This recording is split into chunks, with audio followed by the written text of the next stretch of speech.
എല്ലാ പ്രിയപ്പെട്ടവർക്കും ട്രേഡർ സ്ട്രീറ്റിൻ്റെ പുതിയൊരു വീഡിയോയിലേക്ക് സ്വാഗതം. ഇന്ന് മാർക്കറ്റ് മോർണിംഗിൽ തൊട്ട് ഡൗൺ ട്രെൻഡിലായിരുന്നു. നിഫ്റ്റി ഏകദേശം 1% ഡൗൺ ആയിരുന്നു. ബാങ്ക് നിഫ്റ്റി ഏകദേശം 0.40% മൈനസിലായിരുന്നു. നമുക്ക് അപ്പോൾ ഇത്രയും മൈനസ് നിൽക്കുമ്പോൾ നമുക്ക് നല്ല മൂവ്മെൻറ്റ് ഹൈയിൽ കിട്ടുന്ന സ്റ്റോക്ക് നമുക്ക് കുറവായിരിക്കും കിട്ടുന്നത്. ഇന്ന് നമ്മൾ മാക്സിമം കിട്ടാൻ പറ്റുന്നത് ട്രൈ ചെയ്തിട്ടുണ്ട്. നല്ല വോളിയത്തിൽ കയറിയത് അതിൽ ഈ ഒരു ഷെയർ മാത്രമേ ഉള്ളൂ 10% മുകളിലുള്ളത്. അപ്പം നമുക്ക് ഇതിനകത്ത് ഏതൊക്കെ ചാൻസുകൾ കിട്ടാൻ സാധ്യതയുണ്ടെന്ന് നമുക്ക് നോക്കാം. ജസ്റ്റ് ഈ IOLCP നമ്മൾ ശ്രദ്ധിക്കേണ്ട ഒന്നിൽ ഈ ഹൈയുടെ മുകളിലോ R1 റേഞ്ചിലൊക്കെ വന്നിട്ട് ഏത് റേഞ്ചിൽ നിന്ന് തിരിയാൻ ചാൻസ് കൂടുതലാണ് ഈ രണ്ട് റേഞ്ചിൽ നിന്ന്. അപ്പോൾ ഈ 421.63 ഓപ്പണിങ് കിട്ടി അതിന് താഴെ വരുവാണെങ്കിൽ ആ സമയത്ത് നമുക്ക് ഷോർട്ട് സെല്ല് ചെയ്തിട്ട് നമുക്ക് പ്രോഫിറ്റ് എടുക്കാൻ പറ്റും. അതിനുശേഷം R2 എന്ന് പറയുന്നത് നല്ല ഹൈയിലാണ്. നോർമൽ ഈ റേഞ്ചിൽ നിന്ന് താഴോട്ട് പോകാനാണ് ചാൻസ്. അഥവാ ഈ റേഞ്ചിൽ നിന്ന് താഴെ പോയി തിരിച്ച് കയറി അടുത്ത ഒരു ഹൈ പോവുകയാണെങ്കിൽ ചിലപ്പോൾ ഈ റേഞ്ചിലോട്ട് കയറിപ്പോകാൻ ചാൻസ് കൂടുതലാണ്. നോക്കാം. എന്തായാലും നമുക്ക് R1 റേഞ്ചിൽ നിന്നൊരു റിവേഴ്സ് കിട്ടിയാൽ നമുക്ക് സെല്ല് ചെയ്യാം. 21 താഴെ സെല്ല് ചെയ്യാം. അതിനുശേഷം ആ സമയത്ത് വന്നിട്ടുള്ള ഹൈയുടെ മുകളിൽ സ്റ്റോപ്പ് ലോസ് ഇടുക. ഈ സൊമാനി സെറാമിക് എന്ന് പറയുന്ന ഷെയർ, അതും എൻ്റെ ഒരു കാൽക്കുലേഷനിൽ ഇത് 700 റേഞ്ചിൽ ഒരു പ്രാവശ്യം ഓപ്പണിങ്ങിലൊക്കെ കിട്ടിക്കഴിഞ്ഞാൽ നല്ലതായിരിക്കും അത് സെല്ല് ചെയ്യാൻ വേണ്ടി. 700 മുകളിൽ പോയിട്ട് ഈ 697 കട്ട് ചെയ്യുകയാണെങ്കിൽ നല്ല രീതിയിൽ ചിലപ്പോൾ 10-20 രൂപയൊക്കെ താഴോട്ട് പെട്ടെന്ന് കിട്ടാൻ ചാൻസ് കൂടുതലാണ്. അപ്പോൾ ആ ഷെയർ സൊമാനി സെറാമിക് ശ്രദ്ധിക്കുക. ഒന്നുകിൽ പ്രീവിയസ് ഡേ ഹൈ, അതായത് ഈ ഹൈ വന്നിട്ട് ഇറങ്ങുവാണെങ്കിലും ചാൻസ് എടുക്കാൻ കുഴപ്പമൊന്നുമില്ല. ഈ രണ്ട് ലെവലും വരുന്നില്ല, മാർക്കറ്റ് വീക്കാണെന്ന് കണ്ടാൽ നമുക്ക് എടുക്കാൻ പറ്റുന്ന ഒരു റേഞ്ച് എന്ന് ഈ ആവറേജ് ട്രേഡ് പ്രൈസ് 658 താഴെ 58-80 അതിനൊക്കെ താഴോട്ട് പോകുന്ന കണ്ടാൽ നമുക്ക് ചാൻസ് എടുക്കാം. പക്ഷേ ഈ ആവറേജിൽ നിന്ന് താഴെ പോകുമ്പോൾ നമ്മളധികം വെയിറ്റ് ചെയ്യരുത്. നമ്മളിപ്പോൾ കിട്ടുന്ന പ്രോഫിറ്റ് പെട്ടെന്ന് ബുക്ക് ചെയ്ത് മാറണം. അതുപോലെ ഈ ടോറൻറ്റ് പവർ ലാസ്റ്റ് ടൈമിൽ ഹെവി മൂവ്മെൻ്റ് ആയിരുന്നു. നാളെ ചിലപ്പോൾ ഓപ്പണിങ്ങിൽ ഇത് ചിലപ്പോൾ ഒരു 1200 ഈ റേഞ്ചിലോട്ട് വന്ന് ഇവിടുന്ന് സപ്പോർട്ട് എടുത്തൊന്ന് കയറാൻ ചാൻസ് കൂടുതലാണ്. ഇത് ഈ 1236 അല്ലെ 30 റേഞ്ചൊക്കെ വന്നിട്ട് ഈ 36-72 മുകളിലോട്ട് കയറിയാൽ ഒരു പ്രാവശ്യം ബൈയിങ് നല്ലതായിരിക്കും ഈ ഷെയർ.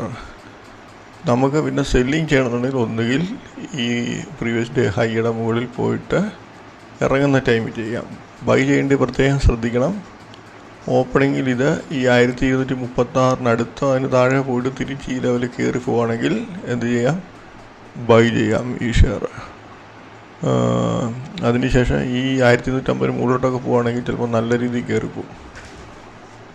കയറിപ്പോന്ന് പറഞ്ഞാൽ ഈ ഹൈ ലെവലിലോട്ടോ R1 ലെവലിലോട്ടോ പോകും. പക്ഷേങ്കിൽ ഈ ഹൈ ലെവലിന് മുകളിൽ പോയിട്ട് ഇറങ്ങുവാണെങ്കിലോ R1 വന്നിട്ട് ഇറങ്ങുമ്പോഴോ ആ സമയത്ത് നമുക്ക് ഷോർട്ട് സെല്ല് ചെയ്യാം അതിനകത്ത്. അതുപോലെ ട്രൈ ടർബൈൻ വന്നിട്ട് നാളെ എനിക്ക് തോന്നുന്നത് ചിലപ്പോൾ ഒരു പ്രാവശ്യം 500 മുകളിൽ കയറി വരും. നമുക്ക് ഈ 505-510 റേഞ്ച് വന്നിട്ട് 510 റേഞ്ച് വന്നിട്ട് ഈ ലെവൽ കട്ട് ചെയ്യുകയാണെങ്കിൽ നല്ലതാണ് സെല്ല് ചെയ്യാൻ. നല്ല ചാൻസ്, കൂടുതൽ പ്രോഫിറ്റ് കിട്ടാൻ ചാൻസ് കൂടുതലാണ്. അതല്ല ഈ ഹൈ റേഞ്ചിൽ വന്നിട്ട് ഇറങ്ങുവാണെങ്കിലും നമുക്ക് ചാൻസ് എടുക്കാം. പക്ഷേങ്കിൽ ഇത്രയും അടുത്ത R1 കിടക്കുന്നിടത്തോളം കാലം അത് തിരിച്ച് വീണ്ടും കയറി ഈ ലെവലിൽ കയറി ഒരു പ്രാവശ്യം പോയി ഇറങ്ങാനാണ് ചാൻസ് കൂടുതലും എനിക്ക് തോന്നുന്നു. അങ്ങനെ നോക്കി ചെയ്യാം. എന്തായാലും ലെവൽ വന്നിട്ട് ഇറങ്ങുമ്പോൾ നമ്മൾ എൻട്രി എടുക്കുക. പ്രീവിയസ് ഡേ ഹൈയോ R1 R2 ഒക്കെ വരുമ്പം എൻട്രി എടുക്കുക. ഈ അനൂപ് എന്ന് പറയുന്ന ഈ ഷെയറിനകത്ത് ക്വാണ്ടിറ്റി തീരെ കുറച്ച് ചെയ്യാൻ. എൻ്റെ വോളിയം കണ്ടില്ലേ, 96,000 ഉള്ളൂ. ഓപ്പണിങ്ങിലൊക്കെ ഹെവി മൂവ്മെൻറ്റ് വരും ഈ ഷെയറിനകത്ത്. അപ്പോൾ കഴിവതും ഒഴിഞ്ഞ് നിൽക്കുക. അതല്ല എങ്കിൽ ചാൻസ് കിട്ടുമ്പോൾ ചെറിയ ക്വാണ്ടിറ്റിയിൽ ട്രേഡ് എടുത്ത് മാറുക. അതിനുശേഷം ഈ എവറിഡേ എന്ന് പറയുന്ന ഷെയർ, എവറിഡേ വന്നിട്ട് നല്ല മൂവ്മെൻറ്റ് ഇല്ല ഷെയറിനകത്ത്. ഈ 3% താഴെയുള്ള ഷെയറിനകത്ത് നമ്മൾ അഥവാ ലെവൽ വന്ന് ഇറങ്ങുന്ന കണ്ടാൽ പെട്ടെന്ന് തന്നെ കട്ട് ചെയ്ത് മാറണം, വെച്ചുകൊണ്ടിരിക്കരുത് അധികം. അപ്പോൾ ഇതിനകത്ത് പല ഷെയറും R1 അതോ പ്രീവിയസ് ഡേ ഹൈയോ ഒക്കെ വന്നിട്ട് ഇറങ്ങാൻ ചാൻസ് കൂടുതലാണ്. ഈ PGL, കോസ്മോ ഫസ്റ്റിനകത്തൊക്കെ ചാൻസ് എടുക്കുക. ഹൈയും R1 ഏകദേശം അടുത്ത് ഈ 2 ലെവലിൻ്റെ മുകളിൽ പോയിട്ട് ഇറങ്ങുമ്പോൾ നമുക്ക് ചാൻസ് എടുക്കാം. 2 ലെവലിൻ്റെ മുകളിൽ ഇപ്പോൾ 530 പോയിട്ട് 528 താഴെ വരുമ്പോൾ നമുക്ക് എൻട്രി എടുക്കാം. 525 താഴെ പോകണമെങ്കിൽ കുറച്ച് വെയിറ്റ് ചെയ്യാന്ന് പറഞ്ഞാൽ ഇതിൻ്റെ ഇടയിൽ ആവറേജ് ആണെങ്കിൽ ചിലപ്പോൾ ഒന്നുകൂടെ ആവറേജ് കയറി വരാൻ ചാൻസ് ഉണ്ട്. പക്ഷേ 525 താഴെ വേണമെങ്കിലും സെല് ചെയ്യാൻ കുഴപ്പമൊന്നുമില്ല. MRPL വന്നിട്ട് MRPL ഈ ആവറേജ് ശ്രദ്ധിക്കുക. ഈ ആവറേജിന് മുകളിൽ കയറി ഒരു 25-26 പോയിട്ട് ഈ ആവറേജിന് താഴെ നിൽക്കാൻ തുടങ്ങിയാൽ നമുക്ക് ചാൻസ് എടുക്കാം, സെല്ലിങ് ചാൻസ് എടുക്കാം. അതുപോലെ ഇതിനകത്ത് EMI എന്നുള്ള ഇതേ അനൂപ് എന്ന് പറയുന്ന ഷെയറൊക്കെ ചിലപ്പം നോർമൽ ബ്രോക്കേഴ്സ് ഒന്നും ട്രേഡിങ്ങിന് കൊടുക്കാൻ ചാൻസ് ഇല്ല, ASM ലിസ്റ്റിലുള്ള ഷെയർ ആയതുകൊണ്ട്. അപ്പോൾ അതിനകത്തൊക്കെ നോക്കി ചെയ്യുക. ബാക്കിയുള്ള ഷെയറിനകത്തൊക്കെ നമ്മൾ പറഞ്ഞതുപോലെ നമ്മൾ സ്ഥിരം ചെയ്യാറുള്ളത് ഒന്നുകിൽ പ്രീവിയസ് ഡേ ഹൈ, അല്ലെങ്കിൽ R1, R2, R3, R4 ഒക്കെ റെയർ ആയിരിക്കും. എന്നാലും നമുക്ക് ചാൻസ് കൂടുതലും കിട്ടാറുള്ളത് പ്രീവിയസ് ഡേ ഹൈയുടെ അവിടെ നിന്നും താഴോട്ട് ഇറങ്ങുമ്പോഴും R1, R2 റേഞ്ചിൽ നിന്നുമാണ് നമുക്ക് ചാൻസ് കിട്ടുന്നത്. ഒരു share previous day high cut ചെയ്ത് താഴോട്ട് ഇറങ്ങാതെ മുകളിൽ പോകണമെങ്കിൽ നമ്മൾ അടുത്ത ലെവൽ നോക്കേണ്ടത് R1 മുകളിൽ പോയിട്ട് R1 താഴെ ഇറങ്ങുവാണെങ്കിൽ എൻട്രി ചെയ്യുക. അതല്ല R1 മുകളിലോട്ട് വീണ്ടും കയറി പോകണമെങ്കിൽ നമ്മൾ R2 ലെവലിൽ നോക്കുക. R2 വന്നിട്ടാണ് ഇറങ്ങുന്നതെങ്കിൽ R2 മുകളിൽ പോയിട്ട് ഇറങ്ങുന്ന സമയത്ത് എൻട്രി സെല്ല് ചെയ്ത് വിടുക.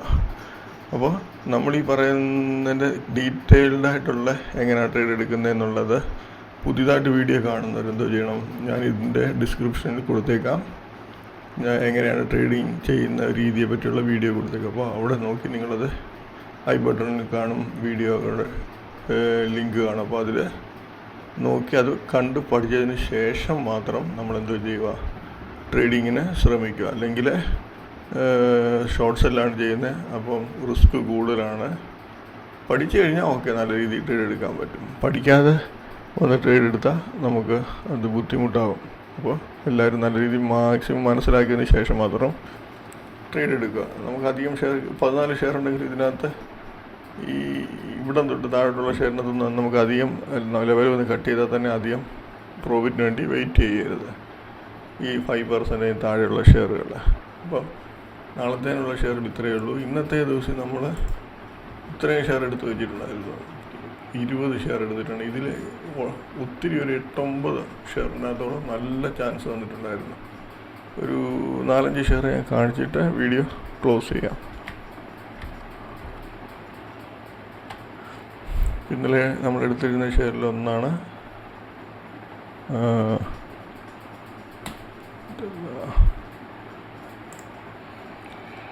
നവകാർ കോർപ്പറേഷൻ എന്ന് പറയുന്നത്. നമ്മൾ പറയുന്ന രീതിയിൽ തന്നെ കണ്ടില്ലേ, ഓപ്പണിങ്ങിൽ പ്രീവിയസ് ഡേ ഹൈയുടെ മുകളിൽ എൻ്റെ ഇവിടം വരെ പോയി. അതാ CPR ഹൈഡ് ചെയ്യുമ്പം കാണാം, കണ്ടില്ലേ, ഇതാണ്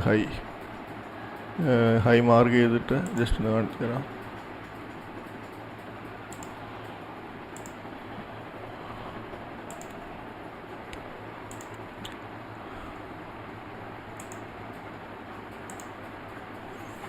ഇതാണ് ഹൈ, ഇവിടെ വരെ ഹൈ പോയിട്ട് പ്രീവിയസ് ഡേ R1 ഒന്നും പോയിട്ടത്, R1 പോകാതെ തിരിച്ച് പ്രീവിയസ് ഡേ ഹൈയുടെ താഴോട്ട് ഇറങ്ങി. അപ്പോൾ നമ്മളിവിടെ എൻട്രി എടുക്കുക. ഈ 105 താഴെ എൻട്രി എടുത്താൽ നമുക്ക് 98, 97 വരുന്നു. ആ റേഞ്ചിൽ തന്നെ കിടന്ന് ട്രേഡ് ആകുമായിരുന്നു, ഫുൾ ഡേ കിടന്ന് ട്രേഡ് ഔട്ട് ആകുമായിരുന്നു. അടുത്തത് MVGJL എന്ന ഷെയർ, ഇതും കണ്ടില്ലേ, ഓപ്പണിങ് പ്രീവിയസ് ഡേ ഹൈയുടെ മുകളിൽ വന്നു, കുറച്ചിറങ്ങി, പെട്ടെന്ന് തിരിച്ച് കയറി R1 മുകളിൽ പോയി, R2 പോകുന്നില്ല, R1 മുകളിൽ പോയിട്ട് തിരിച്ചിറങ്ങുകയാണ് ചെയ്തത്. അപ്പോൾ ഇവിടുന്ന് നമ്മൾ എൻട്രി എടുക്കും. 235 എൻട്രി എടുത്താലേ 224, 218, 17 റേഞ്ചിലോട്ട് വരുന്നുണ്ട്. അപ്പോൾ ഏകദേശം 18 രൂപയ്ക്ക് അടുത്ത് പ്രോഫിറ്റ് അത് വരുന്നുണ്ട്. വൺ സൈഡ് മൂവ്മെൻ്റാണ് പിന്നെ അത് കാണിച്ചിട്ടുള്ളത്. ലോഡ്സ് ക്ലോറോ എന്ന് പറയുന്ന ഷെയറും ഓപ്പണിങ്ങിൽ പ്രീവിയസ് ഡേ ഹൈയുടെ മുകളിൽ പോയി എന്നിട്ട് ഇവിടെ കട്ട് ചെയ്യുന്നുണ്ട്. കട്ട് ചെയ്ത് ഇവിടെ എൻട്രി എടുത്താൽ 124. അതിനുശേഷം വീണ്ടും തിരിച്ച് കയറി നല്ല പ്രോഫിറ്റാണ്. ഇവിടുന്ന് 131 റേഞ്ചിൽ നിന്ന് 124 വരെ നല്ല പ്രോഫിറ്റാണ് അത് കാണിക്കുന്നത്. ചെറിയ ഷെയറല്ലേ. തിരിച്ച് വീണ്ടും വന്ന് ഹൈ അടിക്കുന്നുണ്ട്. ഹൈ അടിച്ചാൽ നമ്മൾ ചെയ്യുന്ന അടുത്ത ലെവലിൽ പോകുന്നത് നോക്കുക. അതല്ല എങ്കിൽ തിരിച്ച് വീണ്ടും പഴയ ലെവലിന് താഴോട്ട്, ഇവിടെ പഴയ ലെവലിന് താഴോട്ടാണ് ഇറങ്ങിയത്. അപ്പോൾ ഇവിടെ 131 വീണ്ടും എൻട്രി എടുത്താൽ നമുക്ക് 127 4 രൂപ വീണ്ടും പ്രോഫിറ്റ് ചെയ്തു. പിന്നെ അവിടെ തന്നെയായിരുന്നു ട്രേഡിങ്. ലാസ്റ്റ് ടൈമിൽ വീണ്ടും പോയി ഹൈ അടിച്ചു. നമുക്കിവിടെ 2 എൻട്രി നല്ല രീതിയിൽ കിട്ടും. ഹൈടെക് ഗിയർ എന്ന് പറയുന്ന ഷെയർ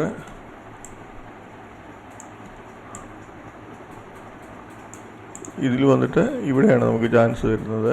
ഇവിടുന്ന് ഒരു 558 എന്നൊരു എൻട്രി എടുത്തിട്ടുണ്ടെങ്കിൽ നമുക്ക് 543 ലാസ്റ്റിലോട്ട് 37 വരെയും കിട്ടുന്നുണ്ട്. നല്ല പ്രോഫിറ്റോടെയും കിട്ടുന്നുണ്ട്. സുവാരി ഇൻഡസ്ട്രീസ് ഇതുണ്ടല്ലേ, പ്രീവിയസ് ഡേ ഹൈ ഒരു പ്രാവശ്യം തൊട്ട് മുകളിലോട്ട് കട്ട് ചെയ്യുന്നില്ല. തൊട്ടിവിടെ എൻട്രി എടുക്കുക. നമുക്ക് ചെറിയൊരു സ്റ്റോപ്പ് ലോസ് ഇവിടെ 314 എൻട്രി എടുത്താൽ 306 8 രൂപ പ്രോഫിറ്റ്. വീണ്ടും ഏകദേശം അടുത്ത് വരുന്നു. വീണ്ടും തിരിച്ച് 302 300 റേഞ്ചിലോട്ട് പോകുന്നുണ്ട്. 14 രൂപ പ്രോഫിറ്റ് വീണ്ടും കൊടുക്കുന്നുണ്ട്. ഹിന്ദു വെയർ അപ്ലയൻസിനകത്ത് ചാൻസ് ഇല്ല. ജിന്ദാൽ പൊളിക്കകത്ത് ചാൻസ് ഇല്ല. റിലയൻസിനകത്ത് ഈ ചാൻസിലെന്ന് പറയാൻ കാരണം ഇതൊന്നും ലെവൽ വരാതെ തന്നെ താഴെ അങ്ങ് പോയി. അപ്പോൾ നമുക്ക് അതിനകത്ത് ചാൻസ് എടുത്തിട്ട് കാര്യമില്ല. ഇതിനകത്ത് ചാൻസ് ഇല്ല, ലെവലുകൾ വന്നിട്ടില്ല. ഗബ്രിയേൽ അതും ചാൻസ് ഇല്ല. കണ്ടില്ലേ, പ്രീവിയസ് ഡേ ഹൈ R1 ഒന്നും വരുന്നില്ല. അതിന് മുന്നിലേ ഇറങ്ങി അങ്ങ് പോവാം. യൂനോ മിൻട്ര ഇതിനകത്തും ചാൻസ് ഇല്ല. ഇവിടെ ഒരു 5-6 ഷെയർ തന്നു. പിന്നെ APL അപ്പോളോ കണ്ടില്ലേ, ഓപ്പണിങ്ങിൽ ഇവിടം വരെ ഹൈ പോയി. CPR കണ്ടില്ലേ. എന്നിട്ട് ഇത് തിരിച്ച് ഇവിടെ കട്ട് 1559 റേഞ്ച് എൻട്രി എടുത്താൽ നമുക്ക് 1530 ഏകദേശം 29 രൂപ അടുത്ത് പ്രോഫിറ്റ് വരുന്നുണ്ട്. വീണ്ടും തിരിച്ച് പ്രീവിയസ് ഡേ ഹൈയുടെ മുകളിൽ പോയിട്ട് തിരിച്ച് വീണ്ടും ഇറങ്ങി. അപ്പോൾ വീണ്ടും ഇവിടെ എൻട്രി എടുത്താൽ വീണ്ടും അത് തിരിച്ച് നല്ല രീതിയിൽ താഴോട്ട് വീണ്ടും പോകുന്നുണ്ട്. വീണ്ടും ഇവിടെ 555 557 58 റേഞ്ച് 1530 റേഞ്ചിലോട്ട് പോകുന്നത്. അപ്പോൾ 26-27 രൂപ ഇവിടെ പ്രോഫിറ്റ്. വീണ്ടും ഇവിടെ 26-27 രൂപ പ്രോഫിറ്റ് കാണിക്കുന്നുണ്ട്. ഇതിനകത്ത് ചാൻസ് ഇല്ല. ഗോഡ്ഫ്രേ ഫിലിപ്പിനകത്ത് നല്ല ചാൻസ് ഉണ്ടായിരുന്നു തോന്നുന്നു. ഗോഡ്ഫ്രേ ഫിലിപ്പ് ആവറേജിന് താഴെ നമുക്ക് ചാൻസ് എടുക്കാൻ പറ്റുന്നു. ആവറേജ് നമ്മൾ ഗോഡ്ഫ്രേ ഫിലിപ്പിൻ്റെ ആവറേജ് 3102 നമുക്ക് ഈ ലെവലുകൾ വരാതിരിക്കുമ്പോൾ നമ്മൾ ആവറേജ് ചാൻസ് എടുത്ത് നോക്കാം. ഇതുണ്ട് 3102. ഇവിടുന്ന് ഒരു എൻട്രി പോയെങ്കിൽ നമുക്ക് 50 രൂപയ്ക്ക് അടുത്ത് പ്രോഫിറ്റ് തരുന്നുണ്ട്. പിന്നെ അത് കയറിയിട്ടില്ല, ആ റേഞ്ചിന് മുകളിൽ പോയിട്ടില്ല. ഷോപ്പേഴ്സ് സ്റ്റോപ്പ് നോർമൽ ഇവിടെ കണ്ടില്ലോ, താഴെ ഓപ്പണിംഗ് വന്ന് നേരെ കയറി പോയി. പ്രീവിയസ് ഡേ ഹൈ അടിച്ച് ഇവിടെ ഇറങ്ങും. 75 അടിച്ചിട്ട് നമുക്ക് 63 വരെ വരുന്നുണ്ട്. 12-13 രൂപ വരെ വരുന്നുണ്ട്. പിന്നെ നേരെ ഡയറക്റ്റ് കയറി അങ്ങ് പോയി R1 അടിച്ചിട്ട് തിരിച്ചിറങ്ങി. അപ്പോൾ ഇവിടെ 86 എടുത്തായിരുന്നെങ്കിൽ നമുക്ക് 763 23 രൂപയ്ക്ക് അടുത്ത് പ്രോഫിറ്റ് ഉണ്ടായിരുന്നു. പിന്നെ ഇതിനകത്ത് യാവന്തി ഫീഡും നോസിലും സോളാർ ഇൻഡസ്ട്രീസൊക്കെ നല്ല ചാൻസ് ആയിരുന്നു. ആവറേജ് സോളാർ ഇൻഡസ്ട്രീസ് ഇന്നലെ ഞാൻ പറഞ്ഞിട്ടുണ്ടായിരുന്നു 8769 വന്നിട്ട് ഇറങ്ങുവാണെങ്കിൽ ചാൻസ് എടുക്കാം. ഇത് ഓപ്പണിങ്ങിൽ 8740 വരെ പോയിട്ടുണ്ടായിരുന്നു. അതിനുശേഷം നമ്മൾ 8768 ഈ റേഞ്ചിൽ നിന്ന് എടുക്കും. ഇവിടുന്ന് എടുത്താൽ കണ്ടില്ലേ, ഏകദേശം 200 രൂപ പ്രോഫിറ്റ്. വീണ്ടും തിരിച്ച് മുകളിൽ പോയി വീണ്ടും വന്നിട്ട് ഈ 8769 കട്ട് ചെയ്യുമ്പോൾ നമ്മൾ വീണ്ടും എടുത്താൽ വീണ്ടും ഒരു 200 രൂപ, 200 അല്ല അതിൽ കൂടുതൽ കിട്ടുന്നുണ്ട്. 250-300 രൂപയ്ക്ക് അടുത്ത് വീണ്ടും വരുന്നുണ്ട്. അപ്പോൾ നമ്മൾ ലെവൽ നോക്കിയെടുക്കണം. ഇന്നലത്തെ വീഡിയോ ഞാൻ കറക്റ്റായിട്ട് അത് പറഞ്ഞിട്ടുണ്ടായിരുന്നു. ആവറേജിൽ, അതായത് സോളാർ ഇൻഡസ്ട്രീസിൻ്റെ ആവറേജ് 8769 ഈ ലെവലിൽ താഴെ പോകുമ്പോഴാണ് നമ്മൾ എൻട്രി എടുക്കേണ്ടത്. അപ്പം ഇത്രയൊക്കെ ഉള്ളൂ ഇന്നത്തെ ട്രേഡിങ്ങും. അതുപോലെ നാളത്തെ നമ്മൾ എടുത്തു വച്ചിരിക്കുന്ന ഷെയർ ഇത് 14 ഷെയർ. അതിൽ 5% താഴെയുള്ള ഷെയറിനകത്ത് നമുക്ക് ചാൻസ് കിട്ടുമ്പോൾ എൻട്രി എടുത്തിട്ട് പെട്ടെന്ന് ബുക്ക് ചെയ്ത് മാറുക. അത് മാത്രം ശ്രദ്ധിക്കുക. ഓക്കെ, അപ്പോൾ നാളെ എല്ലാവർക്കും നല്ലൊരു പ്രോഫിറ്റബിൾ ഡേ ആയിരിക്കട്ടെ എന്ന് ആശംസിക്കുന്നു. ബൈ.